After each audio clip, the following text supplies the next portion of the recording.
Welcome to the Rim Break Rodeo. We hope this video helps.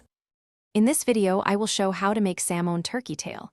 We'll start by gathering all our ingredients. You'll need about 2 pounds of turkey tails, 1 large onion, and 3 cloves of garlic. Don't forget 1 can of creamy coconut milk, 1/2 cup of soy sauce, and 1/4 cup of brown sugar. A tablespoon of fresh ginger and 1/2 teaspoon of black pepper will complete your ingredient list, setting the stage for a delicious meal. Now, let's get our turkey tails ready. First, give them a good clean and trim off any extra fat. This ensures a better texture and flavor. Next, thinly slice your large onion and finely mince those 3 cloves of garlic. Freshly grated ginger, about 1 tablespoon, adds a wonderful aromatic kick.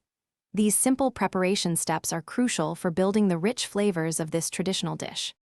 It's time to start cooking.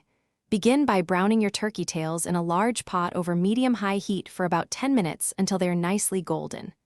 Then, add the sliced onion, minced garlic, and grated ginger, letting them cook for a few minutes until fragrant. Pour in the entire can of coconut milk, 1/2 cup of soy sauce, and 1/4 cup of brown sugar. Bring it to a gentle simmer, then cover and cook for 1 to 2 hours until the turkey tails are incredibly tender.